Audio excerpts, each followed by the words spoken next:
Bag साहब social media उत्ते वैसे खबर चलती पई कोई बाकायदा तौर पर प्रेस रिलीज तो नहीं आई पीसीबी कोलों कि इमामुल हक दा ना आ रहा है बतौर कप्तान। पहले यह भी किया जा रहा था कि सलमान अली आगा दा फाइनलाइज हो गया, लेकिन फिर यू टर्न लेंदे नज़र तो आ रहे हैं कितने न कितने। जी बिल्कुल, जिस तक ताल्लुक है पाकिस्तान क्रिकेट बोर्ड की मैनेजमेंट ना, और जितना एतमाद उन्होंने शान मसूद से किया है, मेरा नहीं ख्याल इतना एतमाद उन्होंने किसी और प्लेयर से किया होगा। और जिस अंदाज में पाकिस्तान क्रिकेट बोर्ड अपने मामला चला रहे हैं वो तो नहीं किया क्वेश्चन मार्क ने। लेकिन जो तुम इमामुल हक का जिक्र किया है कि जाहिर है किसी नहीं रहना होंगे तो उससे पहले उसके हक खबर चलाई जानी ने, उस तो बाद फिर टीम का हिस्सा बन जाना। तो पता पाकिस्तान क्रिकेट बोर्ड ने अंदर पाकिस्तान क्रिकेट टीम ने अंदर बड़ी शदीद किस्म की ग्रुप बंदी भी है, सिफारशी दौला भी काम करता रहना है वो कि उस लेवल की क्रिकेट जिस लेवल जो खेडे ने जो सिफारिश करते हैं कि उस स्टैंडर्ड के प्लेयर तो नहीं ने, लेकिन इस बावजूद इन्होंने दिल रखने वास्ते काफी कोशिश की जानी है कि इन्होंने शामिल किया जाए टीम में। इमामुल हक के पीछे तुहानू पता है एक तगड़ी सिफारिश है इमामुल हक साहब की, तो कोशिश भी करते हैं कि टीम में शामिल होवन। डेफिनेटली लॉबीइज्म से है इस मुल्क के अंदर, और बदकिस्मती है कि टैलेंट जो होता है वो जाया हो जाता है। जो हारते हैं फिर लोग इन्हें तनकीद करते हैं, तनकीद फिर समझने की बहुत बुरी गल है कि अपनी परफॉर्मेंस बेहतर नहीं करते जिस बुनियाद से टीम के अंदर शामिल होंगे ने। अगर अपनी टीम की परफॉर्मेंस अच्छी कर लें और अपनी कारकर्दगी अच्छी कर लें, पाकिस्तान की जित अपना किरदार अदा करन, तो कोई बंदा इन्हें तनकीद नहीं करेगा जी। अच्छा, पीसीबी मैनेजमेंट का भी जो एतमाद है ना वो शान मसूद उत्ते नज़र आ रहा है। भी किया गया कि जो उन्होंने बाकायदा तौर पर दरखास्त की है पीसीबी को कि मैंने अजे वैस्ट इंडीज़ का टूर वेख लिता जाए, उस तो बाद मेरी जी किस्मत का फैसला तुम आप ही कर लेना। वैसे सलमान आगा का नाम भी आता रहा, उन्हें इमामुल हक की जिदा असीं गल करते पे 18 की इन्हों की एवरेज है तो कोई कप्तानी का भी तजर्बा नहीं है, तो इवें जो कोई तजर्बात जो पीसीबी मैनेजमेंट करना चाहती है इन्होंने कोई नुकसान नहीं होएगा मुस्तकबिल में जी। डेफिनेटली सिफारिश जी होनी ना सब तो बड़ा तजर्बा होंगी किसी भी काम का। अगर सिफारिश हो तो फिर तालीम तजर्बा करैक्टर वो चीज़ा माइनस हो जाती हैं। अगर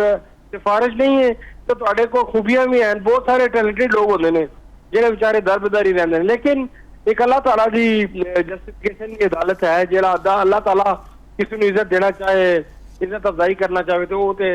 उसको कोई चैलेंज नहीं कर सकना। लेकिन जिन्हें प्लेयर से तुम डिपेंड कर रहे हो इमामुल हक की कप्तानी ने वाले डेफिनेटली इसके पीछे कोई लॉबी होगी जी इसको अगे ले आ रही है। वो पूरे अपना होमवर्क करके ही खबर चलाते हैं अपने पसंद मनपसंद मीडिया के जरिए। ये आवाम को फैसला करना चाहिए कि अजकल मीडिया का दौर है, क्रिटिसिज्म ओपन हो जाती है, तो लोगों को ये देखना चाहिए कि केड़ा किसका रिश्तेदार है, केड़ा किसका पुत्र है, केड़ा किसका दामाद है। अगर अच्छा नहीं खेलते तो उन्होंने टीम में जगह ही होनी चाहिए। लेकिन ये पैसा और चीज़ा ग्लैमर इतनी बढ़ा लेंगे कि हर चीज़ को अपनी तरफ मोड़ने की पूरी कोशिश कर देना चाहिए।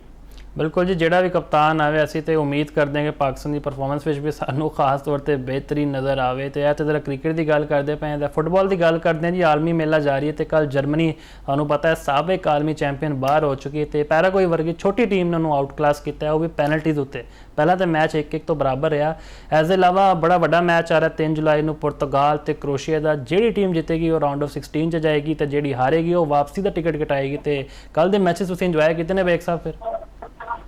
जी डेफिनेटली पुर्तगाल एक ऑल टाइम फेवरेट टीम है और उसकी जी परफॉर्मेंस है हाले तक बड़ी वर्ल्ड क्लास रही है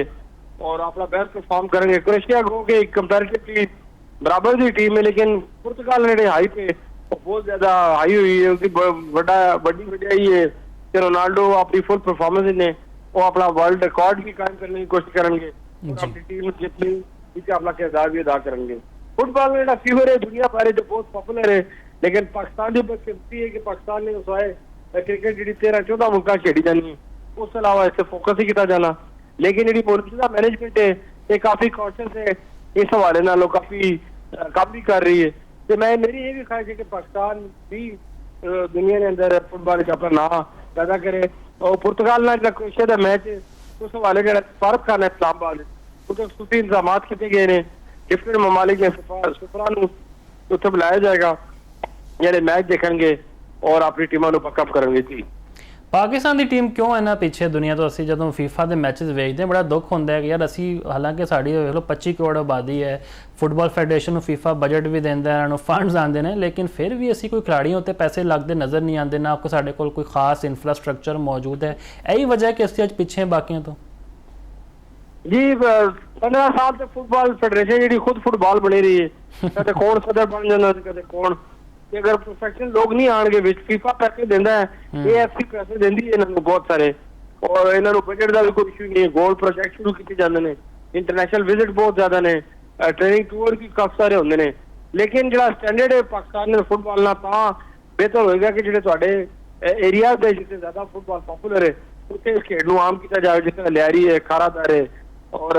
ਜਿਹੜਾ ਗਿਲਗਿਟ ਨੇ ਕੁਝ ਨਾਦਰਨ ਏਰੀਆ ਨੇ ਕੋਇਟਾ ਬਹੁਤ ਬੜਾ ਤੁਹਾਡਾ ਸੈਂਟਰ ਬਣ ਸਕਣਾ ਹੈ ਅਗਰ ਇਹਨਾਂ ਇਲਾਕੇ ਪ੍ਰੋਪਰ ਟੀਮਾਂ ਬਣਾਈਆਂ ਜਾਵਣ ਜੂਨੀਅਰ ਲੈਵਲ ਦੇ ਟੂਰਨਾਮੈਂਟ ਕਰਾਣੇ ਜਾਵਣ ਤੇ ਡੈਫੀਨੇਟਲੀ ਪਾਕਿस्तान आगे निकल सकना है और पाकिस्तान के अंदर टैलेंट की कोई कमी नहीं है उसकी बुनियादी वजह है कि इससे गुर्बत बहुत ज्यादा है गुर्बत की वजह लोग खेल की तरफ आना चाहते हैं पैसा कमाना चाह रहे हैं पैसा बहुत है फुटबॉल के अंदर लेकिन चंद डिपार्टमेंट के अलावा फुटबॉल को अच्छे तरीके ऑर्गेनाइज नहीं करता जो फुटबॉल चाहता है उसकी ख्वाहिश यही होती है कि इंटरनेशनल टूर खेल लावांगे इंटरनेशनल नुमाइंदगी खेल करांगे जी वोटिंग राइट्स हैं उसमें उसी किस तरीके इस्तेमाल करांगे उसकी इन्हों की ज्यादा दौड़ लगी होंगी जी अच्छा ਮੈਂਬਰ ਪਾਰਲੀਮੈਂਟ ਨੇ ਨਬੀਲ ਕਬੂਲ ਉਹਨਾਂ ਨੇ ਬਾਕਾਇਦਾ ਤੌਰ ਤੇ ਦਾਅਵਤ ਦਿੱਤੀ ਹੈ ਫੀਫਾ ਨੂੰ ਕਿ ਲਿਆਰੇ ਵਿੱਚ ਆਲਮੀ ਮਿਆਰ ਦੇ ਮੁਤਾਬਿਕ ਇੱਕ ਫੀਫਾ ਦਾ ਜਿਹੜਾ ਇੱਕ ਨਾ ਸਟੇਡੀਅਮ ਹੈ ਤੇ ਅਸੀਂ ਮੈਚਸ ਕਰਾ ਸਕਦੇ ਨੇ ਤੇ ਉਹਨਾਂ ਦੀ ਗੱਲ ਉੱਤੇ ਬੜਾ ਹੁਣ ਸੋਸ਼ਲ ਮੀਡੀਆ ਉੱਤੇ ਲੋਕ ਹੱਸ ਵੀ ਰਹੇ ਨੇ ਮੀਮਸ ਵੀ ਬਣਦੇ ਪਏ ਨੇ ਤੁਸੀਂ ਇਸ ਬਾਰੇ 'ਚ ਕੀ ਕਹੋਗੇ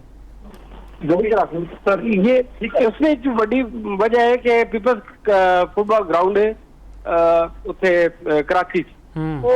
जुल्फकार शहीद जुल्फकार अली भुट्टो ने वो बनाया सी ते उत्थे काफी इवेंट्स वगैरह भी होंदे रहे ने माजी च ना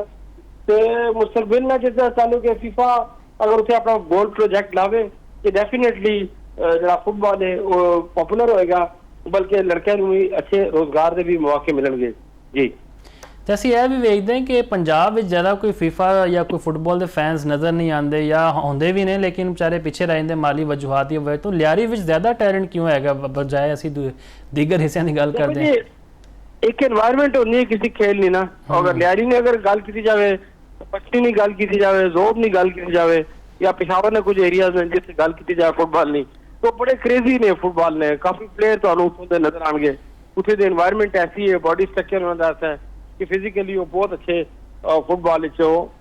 नजर आते हैं और पाकिस्तान के अंदर टैलेंट की कोई कमी नहीं है अच्छे तरीके अगर ग्रो किया जाए तो पाकिस्तान फुटबॉल फेडरेशन ने एक इंटरनेशनल स्टैंडर्ड स्कूल है उसने अंदर फुटबॉल की अकेडमी लाने का फैसला किया जो कि मेरी नज़र चो इस वजह तो अहम नहीं है कि अच्छी फैमिलियां दे अमीर कबीर बच्चे उत्थे पढ़ते हैं तो उन्होंने की इंटरस्ट होएगा फुटबॉल के अंदर किस स्टैंडर्ड की वो फैसिलिटीज लैणगे किस स्टैंडर्ड की वो फुटबॉल खेडणगे तो मैं समझना ग्रास रूट गली मुहल्ले के प्लेयरों को पिक किया जाए उन्होंने अकेडमी लाई जाए उन्होंने गैर मुल्की कोचेज लैके आवन और पाकिस्तान के अंदर आज तक कोई इंटरनेशनल इवेंट इस स्टैंडर्ड का नहीं होया 4 नेशन या 6 नेशन जूनियर टूर्नामेंट कराए जाए मैं जूनियर तो इस वजह तो फोकस करना हर गेम के हवाले नाल क्योंकि वजह है कि तुहाडी ब्रीड जिहड़ी है प्लेयर तैयार होंदे ने जूनियर स्टैंडर्ड तो और उतो जिहड़े प्लेयर अच्छा ग्रूम करदे ने तुसीं उन्हां नूं नेशनल और इंटरनेशनल टूर्नामेंट विच उन्हां नूं मौके दे सकते हो टैलेंट देखो पाकिस्तान ना सब तो खूबसूरत फुटबॉल का स्टेडियम जिहड़ा है और पाकिस्तान स्पोर्ट्स कॉम्प्लेक्स जिन्ना स्टेडियम की सूरत मौजूद है जिहड़ा वर्ल्ड क्लास है जिसमें recommended by the FIFA AFC और इंटरनेशनल स्टैंडर्ड ने उससे पूरा उतरता है क्योंकि इंटरनेशनल स्टैंडर्ड है सिटिंग कैपेसिटी बहुत ज्यादा है और जो फैसिलिटीज रिक्वायर्ड होनी है ना फुटबॉल के अंदर वो इतने मौजूद ने तो इसका न्यूट्रलाइज नहीं होना ना इतने कोई खास कैंप लगते हैं ना कोई इतने खास कोई एक्टिविटी होनी है आउटर जो ग्राउंड ने उत्थे जो लोकल क्लब लोग खेडते हैं वो भी जाहिर है अपने महदूद वसाइल के तहत खेडते हैं लेकिन पाकिस्तान की बदकिस्मती फुटबॉल के अंदर है कि सियासत बहुत ज्यादा है सियासत की वजह जो फेडरेशन है एसोसिएशन है वो खुद फुटबॉल बनी रहनी है कदे कोई जीत जाना है कदे कोई जीत जाना है तो अपने हिसाब नाल मोनोपोली करते हैं किसी मैनेज करते हैं और नुकसान होता है फुटबॉल का अगर ये सियासत पाकिस्तान जो कट दी जाए तो तुसी बहुत ज्यादा तरक्की कर सकते हो सियासत इस तरीके नाल घट की जा सकती है कि क्वालीफाइड लोग एसोसिएशन ने तंजीमां ने उन्होंने अंदर जो क्वालीफाइड लोग आवन जो गेम में चलावन जो अच्छे तरीके नाल अगर वो आ जावन तो डेफिनेटली तुहाडा रिजल्ट बहुत अच्छा हो जाएगा जी ਜਿਵੇਂ ਤੁਸੀਂ ਕਹਿ ਰਹੇ ਹੋ ਕਿ ਫੀਫਾ ਹਰ ਸਾਲ ਕਰੋੜਾਂ ਦੇ ਫੰਡਸ ਦਿੰਦਾ ਹੈ ਪਾਕਿਸਤਾਨ ਫੁੱਟਬਾਲ ਫੈਡਰੇਸ਼ਨ ਨੂੰ ਤੇ ਕੋਈ ਇਵੇਂ ਦੀ ਤਜਵੀਜ਼ ਜ਼ੇਰੇ ਗੌਰ ਹੈ PFF ਦੇ ਜਿਹੜੇ ਮੈਨੇਜਮੈਂਟ ਦੇ ਲੋਕ ਨੇ ਕਿ ਕੋਈ ਅਸੀਂ ਗੋਰਾ ਕੋਚ ਲਿਆਈਏ ਤਾਂ ਕਿ ਜਿਹੜੇ ਸਾਡੇ ਖਿਡਾਰੀ ਨੇ ਉਹਨਾਂ ਦਾ ਸਟੈਮਿਨਾ ਲੈਵਲ ਜਾਂ ਸਕਿੱਲਸ ਦੀ ਅਸੀਂ ਗੱਲ ਕਰੀਏ ਉਹ ਵੱਧ ਸਕੇ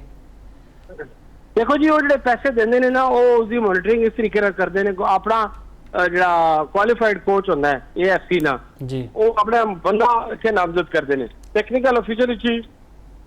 ਉਹ ਆਪਣੇ ਬੰਦੇ ਅਪਾਇੰਟ ਕਰਦੇ ਨੇ ਜਿਹੜੇ FIFA ਨਾਲ ਰਿਲੇਟਡ ਹੁੰਦੇ ਜਿਨ੍ਹਾਂ ਨੂੰ ਉਹਨਾਂ ਨਾਲ ਲੈਕ ਹੁੰਦੀ ਹੈ ਤੇ ਹੋਰ ਪੈਸਾ ਜਿਹੜਾ ਦਿੱਤਾ ਜਾਂਦਾ ਹੈ ਥੱਲੇ ਫੈਡਰੇਸ਼ਨ ਨੂੰ ਉਹ ਜਿਹੜਾ ਉਹਦਾ ਪ੍ਰੋਜੈਕਟ ਦਿੱਤੇ ਜਾਂਦੇ ਨੇ ਉਸ ਨੂੰ ਮੋਨੀਟਰ ਵੀ ਕਰਦੇ ਨੇ ਲੇਕਿਨ ਇਹ ਇੱਥੇ ਜਿਹੜੀ ਬੰਦਰਬਾਟ ਹੁੰਦੀ ਹੈ ਉਸ ਨੂੰ ਮੋਨੀਟਰ ਕਰਨ ਵਾਸਤੇ ਕੋਈ ਅਦਾਰਾ ਨਹੀਂ ਮੌਜੂਦ ਹਾਲਾਂਕਿ ਕੌਮੀ ਅਸੈਂਬਲੀ ਸਟੈਂਡਿੰਗ ਕਮੇਟੀ ਔਰ ਸੈਨੇਟ ਜਿਹੜੀ ਸਟੈਂਡਿੰਗ ਕਮੇਟੀ ਹੈ ਉੱਥੇ ਇਹਨਾਂ ਨੂੰ ਬੁਲਾਇਆ ਜਾਂਦਾ ਹੈ ਪਿੱਛੇ ਹਾਰੂਨ ਮਲਿਕ ਸਾਹਿਬ ਵੀ ਆਉਂਦੇ ਰਹੇ ਨੇ ਮੁਖਤਲਿਫ ਮੀਟਿੰਗਾਂ ਲੇਕਿਨ ਅੱਜ ਉਹਨਾਂ ਕੋਲ ਨਾ ਕੁਝ ਬੁਲਵਾਇਆ ਜਾ ਸਕਿਆ ਨਾ ਉਹਨਾਂ ਕੋਲ ਕੋਈ ਵਸੂਲੀ ਕੀਤੀ ਜਾ ਸਕੀ ਹੈ ਨਾ ਉਹਨਾਂ ਨਾਲ ਕੋਈ ਇਤਸਾਬ ਹੋਇਆ ਉਹ ਆਪਣਾ ਦੌਰ ਪੂਰਾ ਕਰਕੇ ਸਿਫਾਰਿਸ਼ ਦੀ ਬੁਨਿਆਦ ਤੇ ਆਪਣੇ तमाम टारगेट अचीव करके और एक अच्छा जा इस्लामाबाद च अपना घर बना के अल्लाह सब नूं कार देवे लेकिन एक क्वेश्चन मार के छिड़ के इन्हां नूं किस तरीके नाल देखिया भी जावे इन्हां ने खिलाफ इंक्वायरियां कीतियां जावन कि जिहड़े लोग इन्हां चीज़ां ने पैसे नहीं गैमलिंग विच मुलव्वस ने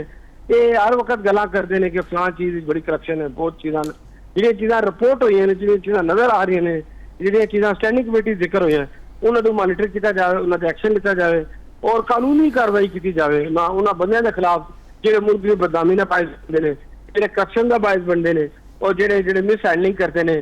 डॉक्यूमेंट्स की मिस हैंडलिंग करते हैं पैसे और मिस हैंडलिंग करते हैं प्लेयर आने वाले जो इंटरनेशनली हो खेलन जावन चाहे रैफरी की शक्ल च हो या प्लेयर की शक्ल च हो जी।